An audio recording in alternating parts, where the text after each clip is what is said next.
కాంగ్రెస్ ప్రభుత్వం వచ్చింది కదా, దాని పరిపాలన ఎలా ఉంది? ఏమంటే ఆయన ఉండే బాగుండే, ఈయన కూడా బాగున్నాడు, అట్లా ఏం లేదు. కానీ ఇప్పుడు ఏమైంది అంటే ఇప్పుడు బస్సులు ఫ్రీ చేసిండు, అది ఫ్రీ చేసిండు, మన ఆటోలో ఏం నడవకు వచ్చింది. అందుకోసమే ఈయన కూడా మంచోడే, ఆయన కూడా మంచోడే. కానీ కేసీఆర్ ఇంత పని మంచిగా చేసిండు, ఈయన చేయకొచ్చిండు. ఏమో ఆయన అదృష్టము మా అదృష్టము, అది ఏమీ లేదు. బాగున్నాం అందరు, మంచిగా ఉండాలి అందరు, అంతే. ఆయన వచ్చే 3 నెలలు 4 నెలలు ఏమైనా చేస్తాడు ఆయన, అది మేము భరించాలి, మేము కోరుకున్నాలి. ఆయన కూడా అది మాది ప్రాపర్టీ, అది ఏం లేదు. ఇప్పుడు ఎంపీ ఎలక్షన్స్లో ప్రియాంక గాంధీ తెలంగాణలో పోటీ చేస్తుందంట, మరి గెలుస్తుందా?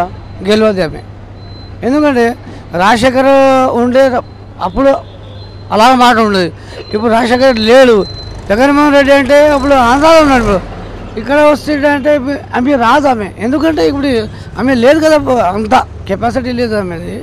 వస్తే కూడా దేవుని దయ ఉంది, మంచి చేస్తే అందరికీ కోరుకుంటాం మేము, అంతే, ఇంకేం లేదు.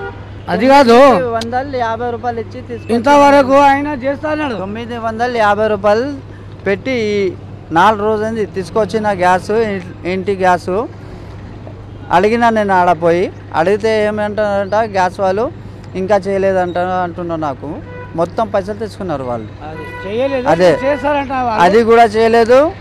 ఇంకా అంటే మాకు అది ఆటోలో, నేను ఆటో నడిపిస్తాను నేను, అది కూడా ఆటోలో కూడా కారోబార్ మొత్తం ఖరాబ్ అయిపోయింది నాది. అదే మాట నాది, ఆటో నడిపిస్తే నా ఇంట్లో పైసలు పోతుంది. చేస్తాడు ఆయన కానీ టైం పడుతుంది, అని చెప్తున్నాడు ఆయన. అందుకోసం అందరూ అదే చూస్తున్నాం, ఎప్పుడు చేస్తాడో. ఇప్పుడు బస్సులు అంటే ఫ్రీ చేసాడు, ఇక ఇప్పుడు మనకు ఏమంటే అది గ్యాస్ అని ఫ్రీ చేస్తానన్నాడు, అది ఒకటి చేయలేదు. అమలు చేస్తాడేమో చూద్దాము, అందరు చూస్తారు, మంచిగా ఉంటుంది. నాకు ఇల్లు కూడా వచ్చింది ఆడ కొల్లూరులో, గవర్నమెంట్ నుంచి కేసీఆర్ ఉన్నప్పుడు ఇల్లు కూడా వచ్చింది, కానీ ఇంకా వేయలేదు. మాకు వచ్చింది నాకు కొల్లూరులో, ఎప్పుడు ఇస్తారో ఏమో, ఎక్కడ ఏమో.